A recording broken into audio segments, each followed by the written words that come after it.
Ya, kita kembali di Apa Kabar Indonesia Pagi. Saya langsung saja mungkin ke Mas Gun-Gun. Mas Gun-Gun, kalau melihat ini, apakah ini adalah bentuk konsolidasi kekuasaan atau sebetulnya ini manuver untuk menjaga legasi politiknya Pak Jokowi? Saya kira yang pertama tuh yang lebih tepat ya, mengonsolidasikan kekuatan, bukan kekuasaan. Karena dia tidak lagi punya authority, tapi dia punya power. Nah, proses mengonsolidasikan power itulah yang kemudian diupayakan sekarang dilakukan oleh Pak Jokowi.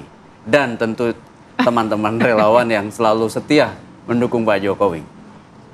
Saya lihat begini, ada kebutuhan strategis ya bagi Pak Jokowi dan bagi partai seperti PSI. Dan itu menjadi bisa berpotensi mutual benefit bagi keduanya. Yang lebih butuh siapa? Dua-duanya butuh. Tapi kalau lihat proporsi ya tentu PSI juga butuh figur kuat kan. Masalahnya adalah apakah kemudian akan berlabuh di PSI, kan itu aja persoalannya. Bagi saya setuju dengan Mas Arya tadi. Kalau misalnya partai bertumbuh mengonsolidasikan diri dengan basis yang profesional, meskipun tentu tanda tanya profesional dalam konteks pelembagaan politik di Indonesia, itu harus kemudian melepaskan diri ya dari tergantung kuat pada figur sebenarnya. Konsolidasi berbasis kaderisasi, berbasis optimalisasi peran itu yang harusnya dikedepankan. Tetapi kemudian kalau pilihannya adalah kebutuhan figur itu memang niscaya adanya dalam konteks menguatkan ya dukungan pada institusi partai terutama di market elektoral, ya selalu ada kebutuhan figur yang menonjol. Betul. Untuk kemudian menarik atau menjadi magnet elektoral. Nah, disitulah PSI menurut saya memosisikan Pak Jokowi gitu ya. Nah, kalau kemudian kita lihat apakah ini aksi Pak Jokowi tadi disebut front stage, ya memang ini permainan front stage ya, namanya impression management, manajemen kesan, bahwa harga kesepadanan politik Pak Jokowi itu masih di ranking di top of mind publik, kan begitu. Nah, kalau harga kesepadanan ini juga dianggap oleh elit, maka itu akan jadi testing the water bagi mereka yang bereaksi atas pernyataan itu. Sebut aja partai mana yang nanti kemudian berupaya memberi stimulan juga kepada Pak Jokowi untuk oke, kita berkomunikasi. Istilahnya itu dalam komunikasi politik ZOPA atau Zone of Possible Agreement, membuka area untuk melakukan proses komunikasi negosiasi. Oke, berarti artinya Anda bisa mengatakan target Pak Jokowi ini lebih ke politik harian kah atau negarawan? Ya, kita tidak bisa melepaskan dua sisi ya dari mata uang yang sama. Jadi politik ideal dan politik praksis yang tadi disebut dalam bahasanya Mbak Putri harian gitu ya. Ya, itu sesuatu yang tidak bisa dilepas. Kenapa? Karena kalau kita bicara misalnya kebutuhan Pak Jokowi hari ini banyak sekali pressure ya. Coba Anda perhatikan hampir setiap hari mulai dari ijazah, mulai dari banyak kebijakan dipertanyakan, ya skripsi. Belum lagi misalnya nanti akan presiden dua periode itu akan banyak sekali bolong-bolong yang tentu penting bagi Pak Jokowi dan teman-teman Joman untuk kemudian melakukan proses mekanisme pertahanan diri, kan begitu bukan ya? Bukan hanya teman-teman ya, tapi kan juga eksistensi dari putranya yang saat ini sebagai wapres, mungkin menantunya yang saat ini jadi gubernur. Siapapun yang ada namanya politik asosiatif dengan Pak Jokowi, putranya atau misalnya timnya atau mereka yang pernah kemudian berhubungan secara politik maupun profesional dengan Pak Jokowi, itu semua pasti menjadi bagian ya dari ritme pusaran opini publik hari ini dan ke depan. Gitu. Oke, saya ke Bang Azwan. Kalau kita lihat Pak Jokowi kayaknya sibuk terus nih beberapa waktu belakangan ya. Sepertinya kurang sempat main sama cucu, kita kurang lihat ngevlognya begitu ya. Biasa ngevlog jalan-jalan.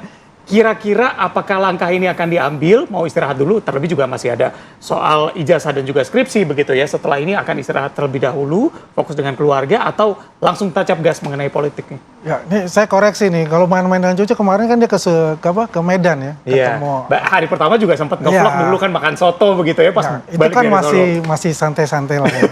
Tapi kan tanggung jawab dia sebagai negarawan itu juga membutuhkan untuk memberikan advice ya, memberikan menceritakan pengalaman dia atau membantu pemerintahan juga walaupun itu di luar ya, karena dia sering diminta advice gitu kan, bukan arahan ya, tapi permintaan advice saja. Nah, kalau kita lihat situasi sekarang, saya setuju dengan Pak Prof. Gun tadi kan, pressure-nya kan kuat sekali gitu, maka dibutuhkan juga fokus, energi ya, yang kuat juga untuk bisa menghadapi itu semua, karena dihadapi oleh beliau sendiri untuk itu kan. Ya tahu sendiri lah, ini banyak sekali ini yang luar biasa itu ya. Kelompok-kelompok yang ingin menghancurkan negara kita ini sebetulnya ini sasaran tembaknya itu Siapa? ya pemerintah lah sasaran tembak. Bukan Pak Jokowi ya? Bukan Pak Jokowi, itu Pak Jokowi sasaran antaranya itu. Ya kan? Tapi ya insya Allah lah semua ini bisa dapat diselesaikan dengan baik ya. Yang benar pasti yang benar ya akan Oke. muncul lah untuk itu. Selain bikin partai sendiri, Anda setuju-setuju aja kalau masuk PSI? Atau PSSI mungkin berpeluang juga ini? Jangan PSSI lah, kita agak bersedih nih, 6-0 itu agak bersedih kita. Ya. Tapi kalau kita terserah beliau lah, ya. Beliau kan yang bisa menentukan gitu, mana yang terbaik ya. Jadi kalau dia masuk PSI, apakah bagaimana? Masa beliau dipanggil Bro Jokowi, kan gak lucu juga. Oke. Ya kan? Bung Jo. Ya, tapi kalau saya sih menyarankan ya, kalau kami ya banyak nih partai-partai besar ya, yang memang sekarang ini kita nggak perlu lagi lah, udahlah kalau jadi partai besar katakanlah Golkar, ya beliau sudah secara kuat, secara parlemen juga kuat gitu kan. Tapi kalau mendirikan partai yang dikatakan partai terbuka, partai yang baru, alhamdulillah juga gitu. Oke, Itu baik. adalah legacy dia nantinya kan. Baik, kita langsung ke Bang Arya. Bang Arya, ini berkali-kali disebutkan bahwa ada kemungkinan untuk membentuk partai baru, tapi kita lihat bahwa statementnya Mas Anies dulu juga sempat mengatakan ada rencana untuk ke arah sana begitu. Kalau melihat potensi dari keduanya akan seperti apa nanti di 2029? Ya, partai baru itu bukan hal yang mudah ya, apalagi sekarang di undang-undang politik mendirikan partai itu punya syarat misalnya di seluruh provinsi 75% kabupaten kota di masing-masing. Jadi singkat cerita butuh infrastruktur yang kuat, bukan hanya basis massa. Ya, tapi juga pengurusnya dan seterusnya, termasuk juga membership ya, karena ada syarat keanggotaan juga minimal di masing-masing pimpinan daerah maupun cabang partai. Jadi itu satu hal. Jadi effortnya tentu tidak mudah dan sepanjang kita mendapatkan exposure dari statement Pak Jokowi, belum per hari ini belum ada tendensi ke arah itu. Nah, tetapi PSI sajalah itu justru yang paling eksplisit. Sehingga probability-nya sebenarnya saya membaca lebih banyak dia akan bergabung atau memimpin atau apapun itu terafiliasi dengan partai yang ada. Dan Jokowi bukan satu-satunya mantan presiden ya, ada 2 presiden setelah reformasi, yaitu Pak SBY dan ada Bu Mega. Dan kedua-duanya memang masih mempunyai dan tentu juga merawat jangkar politiknya ya, meskipun mempunyai spektrum yang berbeda. Nah, Bu Mega sejak kalah di 2004 ya, meskipun juga kemudian maju di 2009, nah itu masih terlibat dalam day-to-day politik ya sebagai ketua umum partai, bukan hanya berada di level veto ya, meskipun ketua umum PDIP memegang veto tertinggi, tetapi ketua umum itu tanda tangan semua dokumen ya, semua pencalonan itu harus ada tanda tangan ketua umum misalnya. Nah, jadi itu satu hal ya, termasuk kepengurusan internal itu kan semua ada tanda tangan Bu Mega ya, instruksi-instruksi partai. Nah, tapi juga ada mantan presiden yang dia tidak terlalu terlibat, tetapi masih memegang veto. Jangan lupa Pak SBY meskipun dianggap tidak terlalu terlibat, beliau masih menjadi ketua majelis tinggi ya, kalau istilahnya di Demokrat ya, mohon koreksi. Nah, jadi ada 2 dalam tanda petik contoh ya jalur yang ditempuh oleh mantan presiden sejak reformasi ya, meskipun ada juga Gus Dur ya, mendiang Gus Dur sebelum ada resolusi di 2008 itu berkonflik dengan Caimin untuk memperebutkan PKB ya, untuk tetap berada di dalam otoritas kepartaian ya, meskipun beliau sudah menjadi mantan. Jadi kecenderungan mantan presiden itu tetap ingin mempunyai political grip ya, cengkraman politik yang sewaktu-waktu bisa dikalibrasi ya, apakah tone-nya positif, negatif terhadap pemerintah, dekat atau jauh dengan elemen politik lainnya dengan mudah ya. Karena praktis sekarang Pak Jokowi hanya bisa mengenalkan dirinya tanpa mempunyai kapasitas konsolidatif terhadap entitas politik apapun sebagaimana dia menjadi presiden. Ya, dulu ya bisa memerintahkan A, B, C, dan D, telinganya ada banyak dan seterusnya. Sekarang tidak ada. Nah, saya tidak tahu apakah kecenderungan post power syndrome dan seterusnya itu diskusi lain, tetapi kecenderungan di Indonesia sejak reformasi memang mantan-mantan presiden mempunyai tetap merawat jangkar politiknya, tentu dengan spektrum intensitas yang berbeda. Tadi saya contohkan misalnya antara Bu Mega dan Pak SBY, meskipun kedua-duanya tetap memegang kendali penuh veto ya, misalnya pencapresan di Demokrat masih ada ACC Pak SBY, meskipun terlihat otomatis ya karena ada AHY di sana. Nah, jadi itu satu hal. Jadi jika pertanyaannya adalah partai baru atau partai yang ada, per hari ini dugaan kuat kita akan bergabung ke partai yang ada, dan siapa itu ya statement paling eksplisitnya per hari ini adalah PSI. Persoalannya adalah sejauh apa testing the water ini ya, tadi misalnya Mas Gun menyampaikan soal dramaturginya Eping Guhman soal panggung depan dan belakang. Nah, setelah berperan menyampaikan sebagai aktor sebagai di panggung depan untuk PSI sajalah, nah sekarang sang aktor mengevaluasi bagaimana penampilan dia, apakah menciptakan magnitude positif yang lumayan bagi PSI sama saja atau mempunyai insentif yang luar biasa. Nah, saya pikir sekarang lagi berhitung, misalnya sentimen di sosial media atau kemudian ada survei nasional mengecek seperti apa. Karena Jokowi sejak wali kota adalah tokoh politik yang mempunyai kalkulasi empiris sangat kuat ya. Hampir setiap statement dan pertimbangan kebijakan publiknya dihasilkan melalui kalkulasi sangat empiris ya. Angkanya berapa? Kemudian besar atau tidak, potensinya seperti apa, baru kemudian masuk ke dalam keputusan.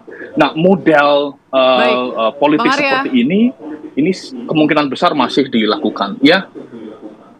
Oke, kita beralih ke Mas Gun-Gun. Mas Gun-Gun, mungkin tidak kalau sebenarnya ini isu yang saat ini bergulir soal Pak Jokowi akan menjadi atau masuk ke dalam partai politik ini adalah reaksi atas kedekatan PDIP dengan Pak Prabowo yang belakangan ini semakin erat.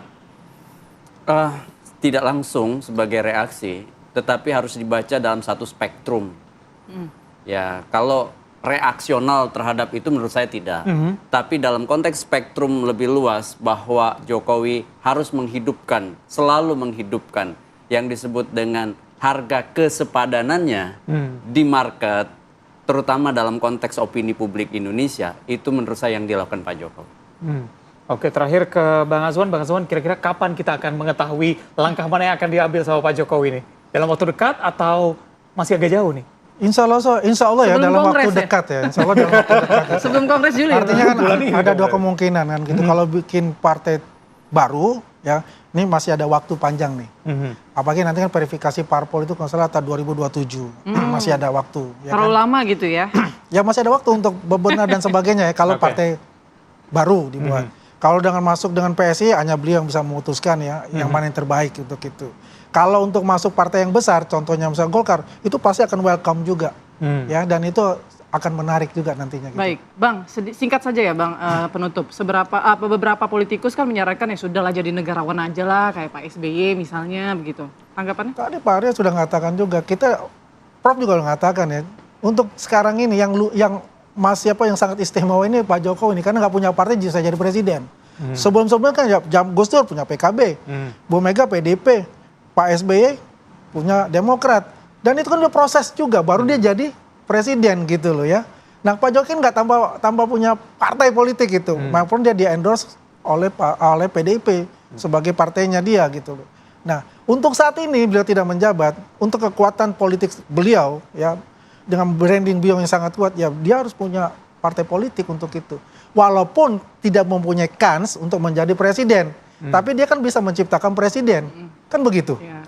Masih ada PSSI lah ya selain PSI gitu. Oh, masih ada PSSI dan PSI. Yang penting kita lolos round 4. Oke, terima kasih banyak Bang Azwan, Mas Gun-Gun, Bang Arya sudah bergabung bersama kita pada pagi hari ini. Sehat selalu semuanya. Assalamualaikum, selamat pagi. Dan pemirsa, usai jeda kami akan kembali dengan kabar mengenai kabel semraut di Kuningan Barat Raya yang dikeluhkan oleh warga. Pasalnya kabel galian tersebut tidak kunjung dirapihkan oleh pihak penyedia jasa. Sesaat lagi usai jeda, tetap bersama kami.